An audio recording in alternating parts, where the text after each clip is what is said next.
Welcome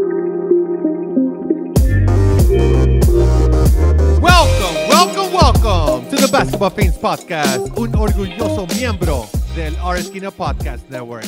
My name is Jesus Acevedo Jr., and I'm joined by Alex Aguilera.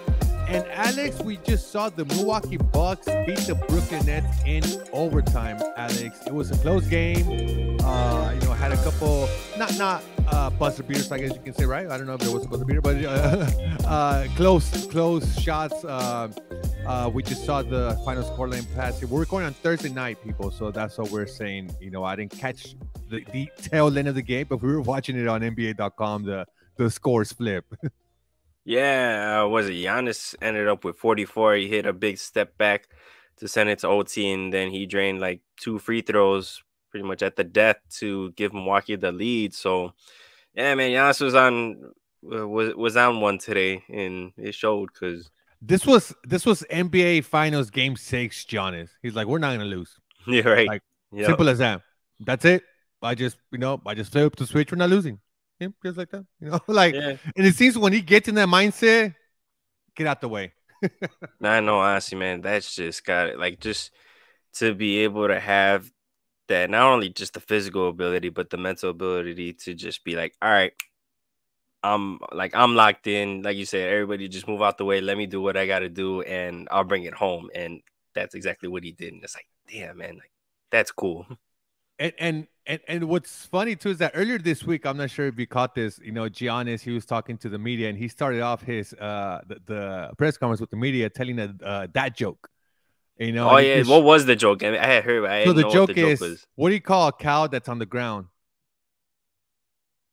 A dead cow? I don't know. Ground beef. It's a dad joke. When he came up to the press conference, he had a book of dad jokes, but I bring it up to just say how relaxed he is. Yeah. I mean, we have to remember, I believe this is the first season where he's playing as a father, Yeah. and right. Mm-hmm. Look, I don't have kids, that I know of. I joke around, but no, I don't have any kids. So I don't have any kids. But, things you read, and I have family members, sisters, cousins, they have kids, and something changes in a person, right? When you have a kid, and it's happened with other players, when they become parents, you see something in their game also change too, maybe a little bit more serious, and not that Giannis needed that. I mean, he just won a title. Right, yeah.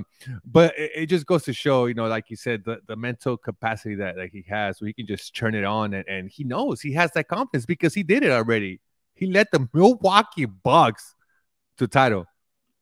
Yeah, man. It's still like I think it's not that it's easier to digest, but better to understand when a player like that is on the Milwaukee Bucks. But for so long, I felt like just in this modern era of NBA, you're just kind of like, oh, the Bucks are always just there. I mean, they had the Ray Allen years, the Michael Redd years, but they never did anything. It was like the Bucks weren't a team you ever really cared or worried about, and now they're one of the powerhouses in the league. And it's like, okay, they were never that really at all in their time in the league. Maybe when they had Kareem and Oscar Robertson way back in the 70s, but sheesh, man, that's the Giannis effect.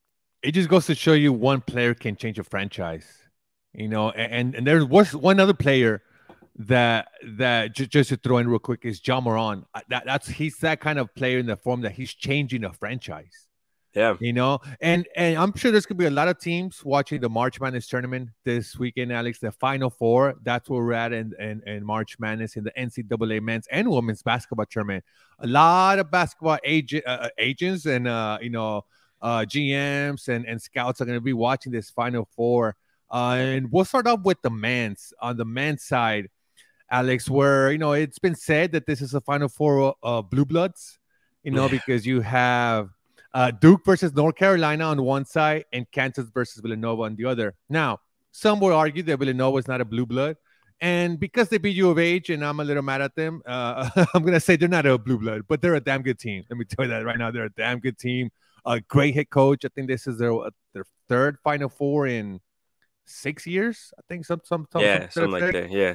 Which is just, crazy. I think they won it the last 2 times they were at the Final Four, if I'm not mistaken. Exactly. So they're a talented team. But Alex, we have to talk Duke, North Carolina.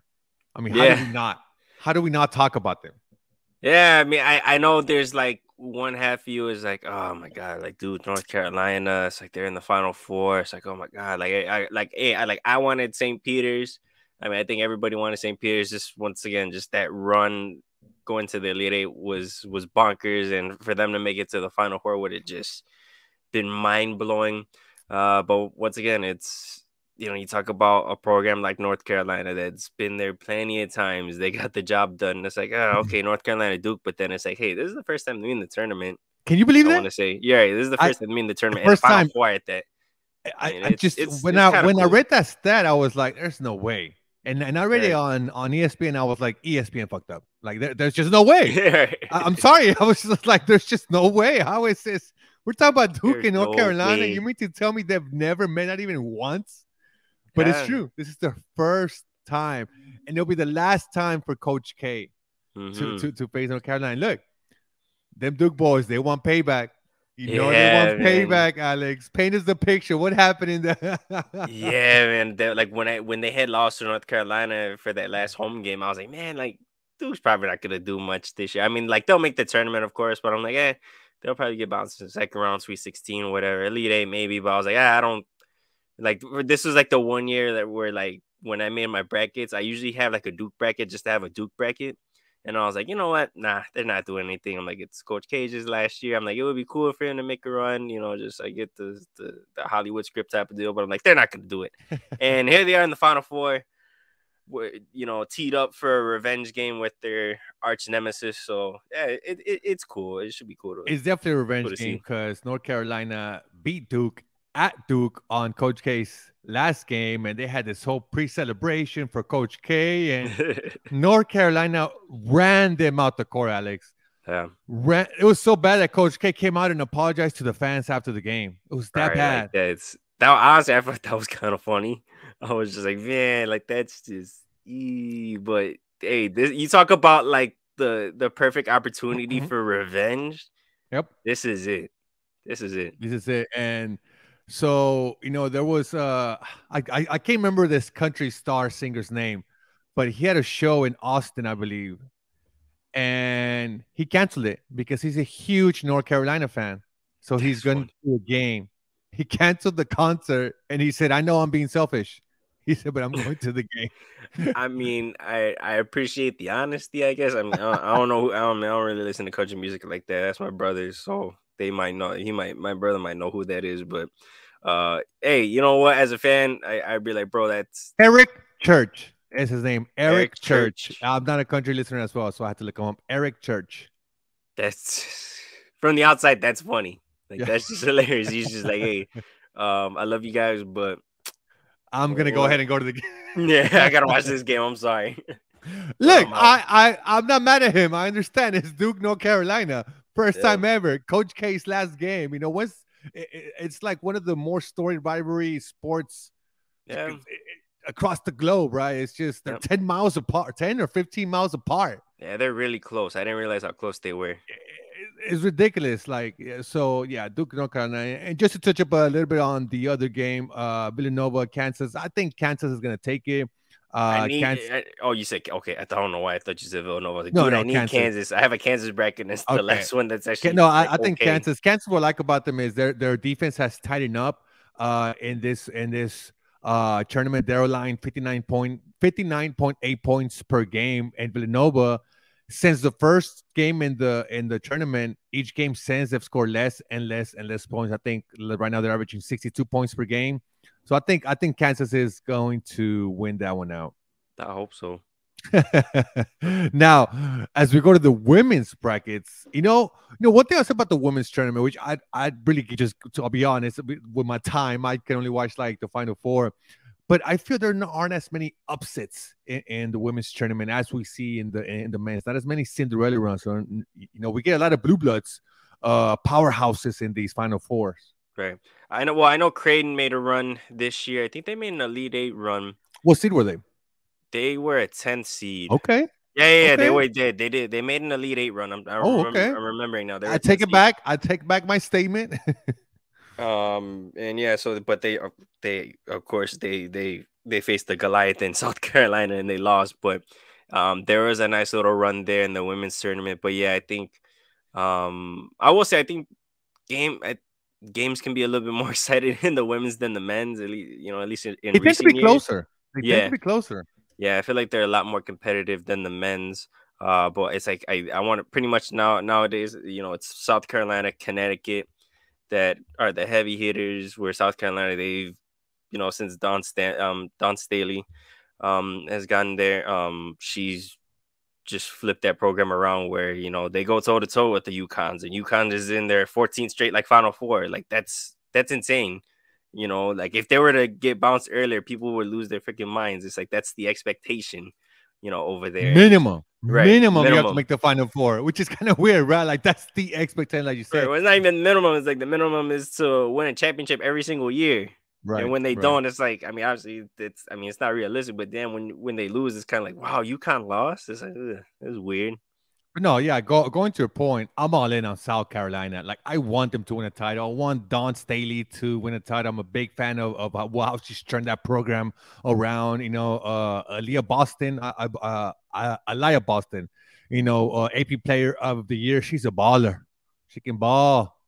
Yeah. So I'm pulling for South Carolina, and it's a tough matchup for them. They're going up against Louisville, right? Louisville, Louisville. which Louisville. Now South Carolina made the Final Four last season, so they have this experience. That's why I think they're going to edge out Louisville, and then if they edge out Louisville, it's going to be either Stanford or UConn. Now that game right there is a powerhouses right there. Like you say, UConn. I mean, and then Stanford has climbed up the ranks to be considered among those teams. They're always there.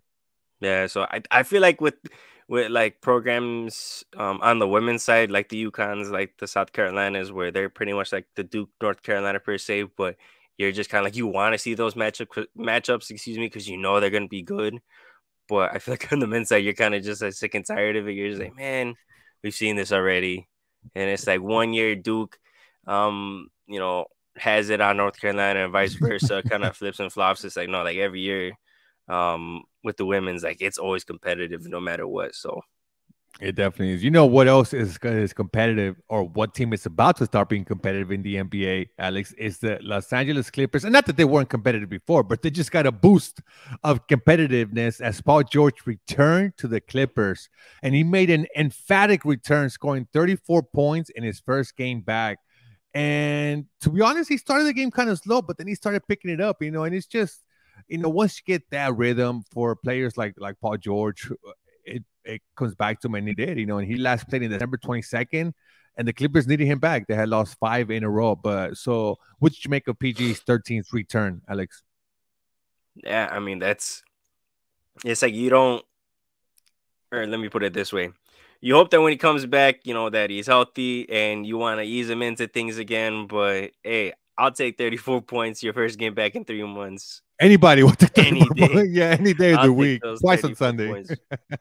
All day, every day. So yeah, it's really good to see him back. And it looks like, I mean, he's in full form. He's ready to go. And yeah, he's definitely coming at a very like opportune time when the Clippers really do need him, because especially if they want to, at least hold their own in the playoffs. I mean, I don't expect the Clippers to really be doing much in these playoffs, but hopefully they'll be able to secure that 8th seed. I haven't checked the standings in a bit, but I think they're pretty locked in for that 8th seed. I think they're locked into the 8th seed. They're 37 and 39. Okay. So I would say they're locked in unless they make a miraculous run to the 7th or 6th seed. I see them as the 8th. But look, going to your point, the Clippers struggle, but they also kind of weathered the storm. They were win 2 in a row, 3 in a row, and then lose 3 in a row. So they kept going like that. So I would say they weathered the storm, waiting for Paul George to come back. And I believe Kawhi's just going to be out the rest of the season, right? I don't think there's been any update on him. He was actually just at the Bulls game. The Bulls game. What? I don't know why. Everyone's like, why is Kawhi at the Bulls game? I mean, I'm not jumping from joy, but yeah, it's random. But I'm like, it's Kawhi. I'm like, it is what it is. Hey. Hey, I'm here. But so either way, back to the subject at hand. Like you said, I think you made a really good point where the Clippers sort of whether the Storm or did what they needed to do to be in the playoff picture. And Paul George coming in, showing up and scoring 34 points is like, hey, he's back and he's ready to go. So, I mean, whatever matchup they have in the play-in tournament, would they be playing Minnesota? Right now, it looks like Pelicans because, 7 plays 10, 8, 9. So, and I think with the healthy Paul George, I think they can take the Pelicans. I think they have the experience, especially after last season's playoff run, where Paul George showed us that there is a playoff P. In fact, he is in there. So yeah, no, but like I think this is tremendous for the Clippers. They needed it, and look, Paul not only helps bolster the Clippers offense, but it's on the defensive end where I think his presence helps them that much more. In the first game back, they were taking on the Utah Jazz, and he hounded Donovan Mitchell, hounded him. And it looked like he hadn't missed a beat. And I think he's just going to keep getting better. And I think there's about less than 10 games left, right? And every team has, give or take, between 5 and 10 games left. And I think these games are going to serve to get Paul George back into a good rhythm to help the Clippers advance into the play-in tournament. But Alex, what I found interesting as we get into the playoff talk is the Toronto Raptors. So the Raptors play in Canada, right? But Canada still has a mandate where every one of their players that plays in Toronto, in Canada, has to be vaccinated. And the reason why I bring that up is because the Boston 76ers. The Boston 76ers, that's new. That actually rhymes. But the Boston Celtics and the Philadelphia 76ers are both almost like real close to each other. And whoever gets that seed will face Toronto. And they asked some of the Boston Celtics players and some of the 76ers players about their vaccination status. And they didn't get all the answers back, right? Some just said no, pass, whatever. Now the Miami Heat and the Milwaukee Bucks are also close to getting that seed that will take on the Raptors, but the Heat and Bucks, they said we're all good, we're good to go, So it's interesting that I think this could be an advantage for Toronto. Whatever team they have to face, if those players are not vaccinated, right? Yeah. So, I mean, it's depending on who is unvaccinated, pretty much is the point.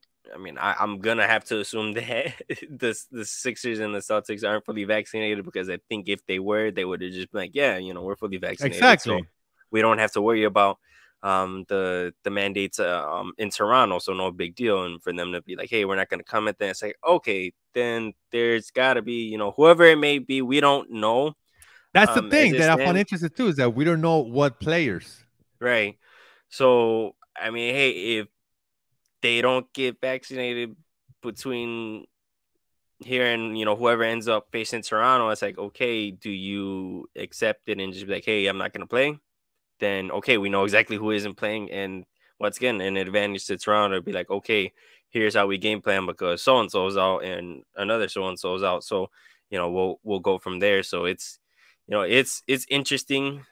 To say the least, as far as how Toronto is going to respond to whatever matchup it may be, and to see who doesn't end up playing. Essentially, does it end up being like Jaylen Brown? Like, I don't know. I mean, I don't know who is vaccinated or unvaccinated on either of these teams by any means, but yeah, it'll be interesting to see who doesn't end up playing. As it stands, Toronto is playing Boston right now on Thursday night in the seedings, right? But like I said, teams are so close, it could change. Boston is at 47-30. Philadelphia is at 46-30. Miami is at 49-20. I think Miami is going to end up getting the number 1 seed, which, oh my God, we should have made that a topic, the little fiasco they had earlier this week. But yeah, so no, I think this is a total advantage for the Toronto Raptors. Now here's the thing.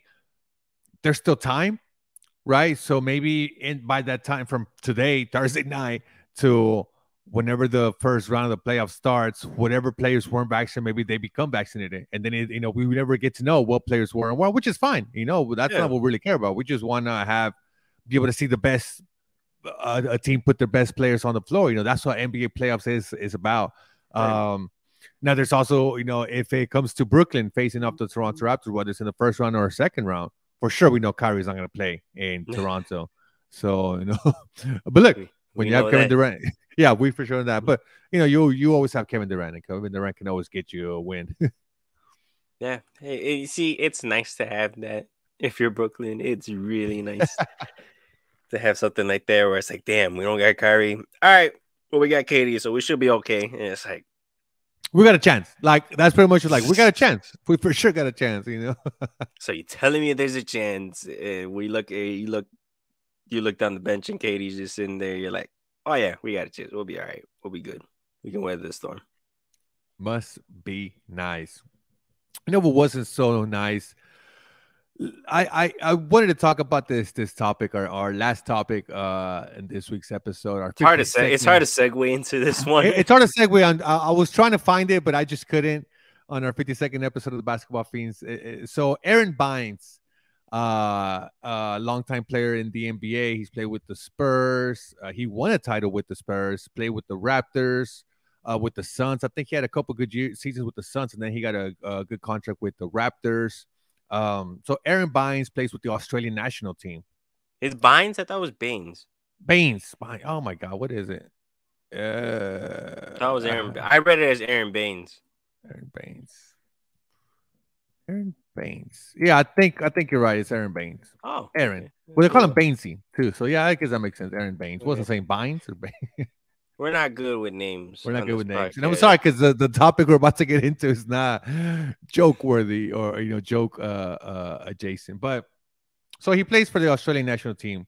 I'm gonna try to give you the clip notes because it's a long story. I highly suggest everybody go either read the story by Brian Windhurst on ESPN or listen to the podcast ESPN Daily, I believe. With I'm blanking out on the host name. I Pablo listened to Torre. Pablo Torre. Yeah. He had Brian Windhurst on earlier this week, and he was talking about this story. It's about Aaron Baines. So the Cliff Notes version is it's in the last Summer Olympics, which were in Japan. Australia's playing in the basketball tournament, and they're doing well. So there was an accident that happened where Aaron Baines, he had to go to the restroom between the third and fourth quarter.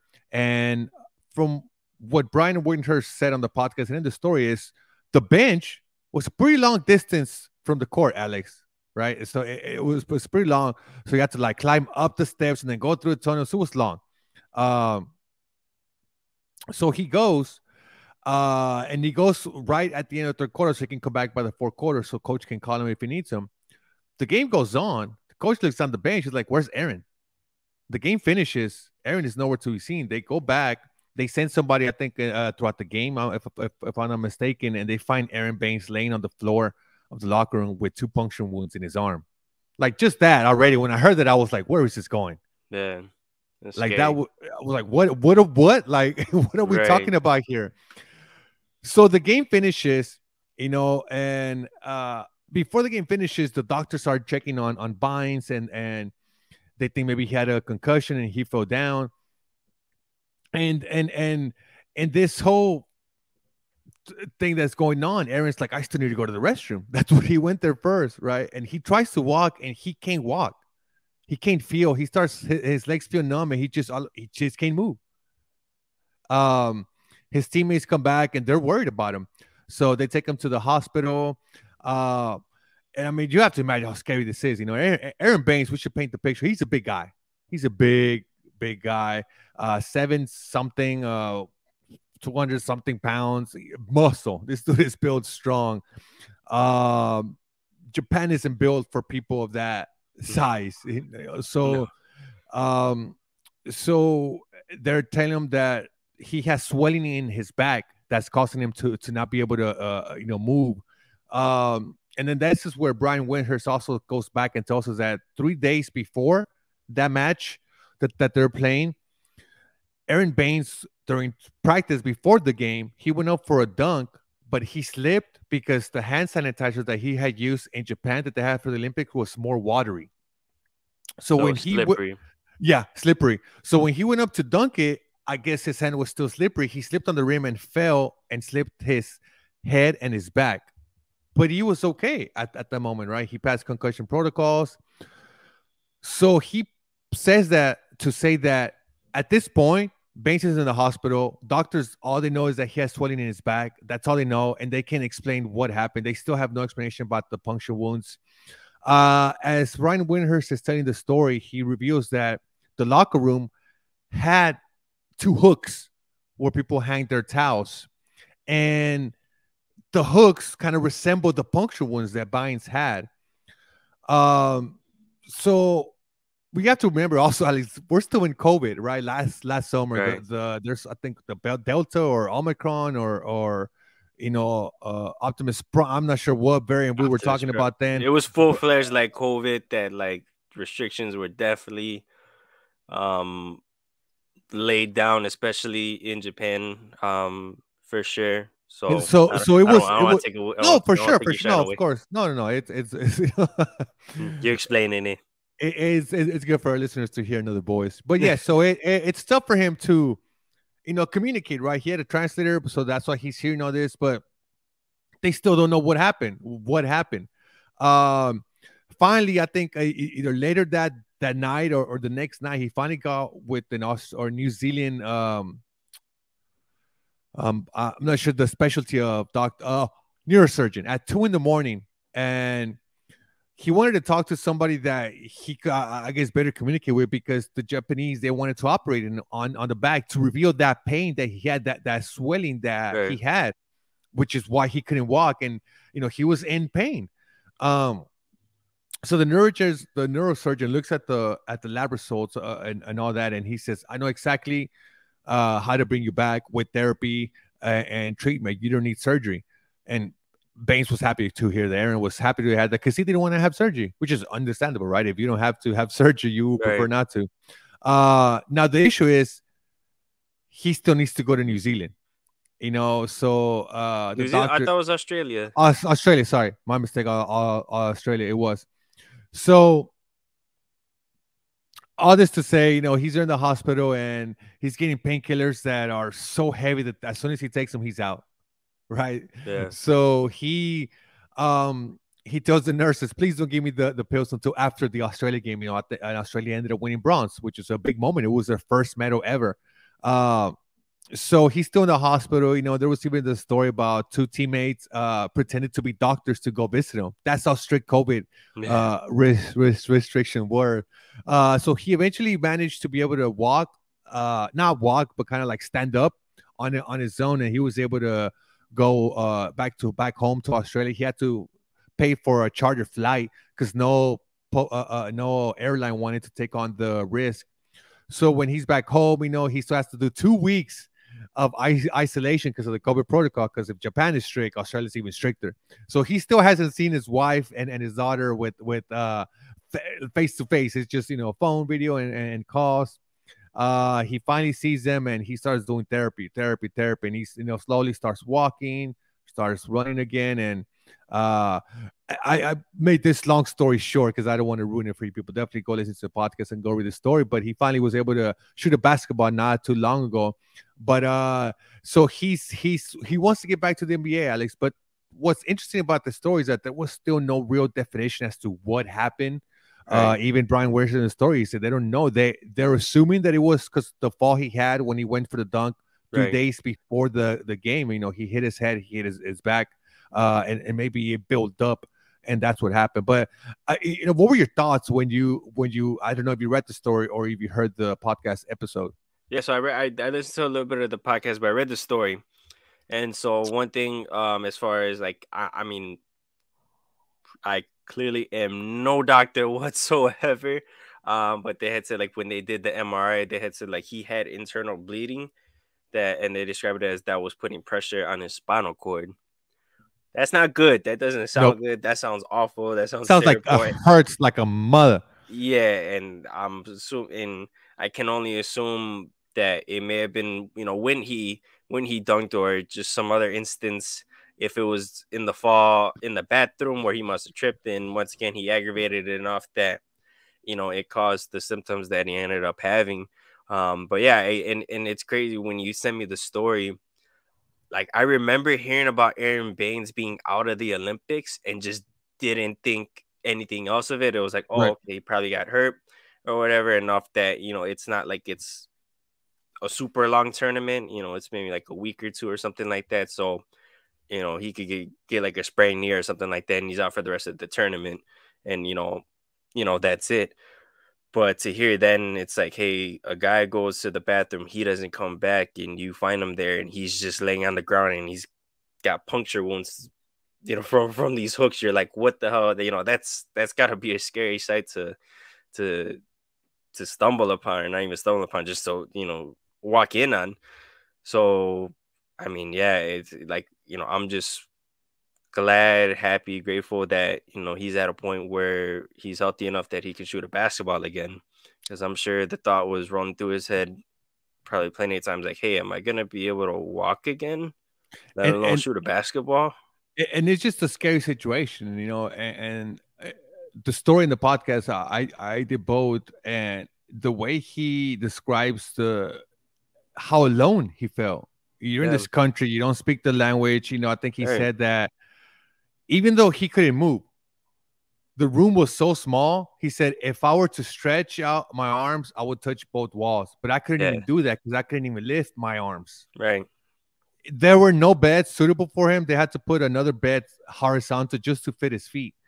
So, and I can't even imagine, you're just, and can you imagine his teammates like helpless? They can't do nothing. And so, Right. no, it's for him to go from there to where he's now, where he's able to shoot a basketball. And look, he wants to make a comeback, and I think I hope Yeah. so. I'm totally rooting for him. But yeah, it's just a scary situation for him, and for his family. I know one of the anecdotes that Brian shares is that when he was doing rehab during those 2 weeks that he was quarantined, he was learning how to lift cups. I believe so, and he was FaceTiming with his wife, Yeah. and the daughter was also learning how to put the cups, and he was just like he got really emotional, Yeah. and it hits you because, like I said, Aaron Baines is a big guy, 6'10", two. I just saw it, 260. This guy grew up playing rugby, Alex. I mean, No. that's it's a man's game. Yeah. That's a man's game right there. So, and that's what it seemed as, they when they saw him, they were just also kind of broke them because this is the guy that, he's so strong guy. Like, I mean, he's a Yeah. physical guy. So we're definitely rooting for him here at the basketball fiends for him to get back. I always enjoyed watching him play. He's kind of remind me of like a soft giant, like a gentle giant. Like he's strong, he knows how to use it, but Mm-hmm. he's like a good, not like Steven Adams,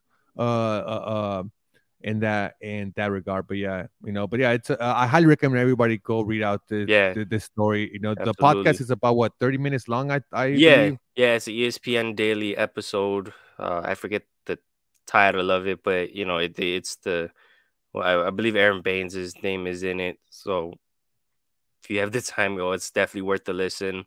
The story as well is worth the lead, and like just one last point, I guess, to throw out there is definitely the story really puts um I guess a new perspective of not even just sports, but of just the little things, and just how in an instant your whole life could get flipped upside down. One minute you're playing in an Olympic qualifier, and the next you're in a hospital room that can barely fit you, and you're not even sure you're gonna be able to move again. I mean, it's just it's insane, and I can't even imagine what that experience is like, and what he would go through, mentally as well. But to be able to come from that, and now he's at a point where he's getting emotional, watching his daughter, you know, stack up cups just like he's trying to do, because he wants to be able to do that with her. He doesn't want to have to struggle to do something like that. He wants to be able to walk, run, and hopefully, you root for him to, making it be a comeback. But once again, just putting things into perspective, and it's like you never know or what someone may be going through, and also the the journey of it. You kind of hear the beginning part of, hey, this is what happened and here's where I'm at now, but you don't always hear The middle. You don't always hear the middle part, and that's where That's where everything is, because the front Yep. is, if you want to think about it, the front is like the cover of the book, and the back is the back cover. But Yeah. you need the whole middle. That's where the whole meat is of a sandwich. Exactly. So So yeah, so definitely rooting for him. Hopefully, he makes a full recovery, and absolutely, if he can get another opportunity in the league, man, that would be great. that'd be great. That'd be great. Yes, and this was our 52nd episode. I know we're ending on a kind of a somber topic, but look, it's a basketball topic, and we are the Yeah. basketball fiends. That's what I want to try to do: find more basketball topics that aren't so much, hey, what's going on in the league? Which, of course, we're gonna get into that, right? But Yeah. there's so many other basketball stories out there around the world, so definitely want to find them. And I just happened to, that one came across my feed, and I was like, Aaron Baines, like I know that name, like yeah, where is he too? Right. So yeah, so definitely shout out to Aaron Baines. We're rooting for you here at the Basketball Fiends, and from our Esquina, we are rooting for you. But yes, thank you for listening so much on this 52nd episode. Join us next week for our 53rd episode of the Basketball Fiends. We'll recap the final March Madness weekend. We'll actually, I don't think we've given our predictions. Let's close off the show with our predictions. I'm predicting Duke wins it. Duke's gonna win it. Coach K is gonna walk off into the sunset, and I'm going for South Carolina. Come on, Dane Staley, bring it home. Well, not to my home, but to South Carolina. Who you got, Alex? Kansas for bracket's sake. Just because I have one Kansas bracket, every other team that I have is out. So I'm just like, all right, well, I'm not a Kansas guy. I never grew up a Kansas guy, but for bracket's sake, I need Kansas. So let's go. Let's go Jayhawks. And on the women's side, ooh, man,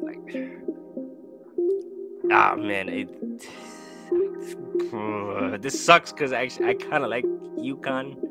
Always like UConn. But it's it's UConn. I know.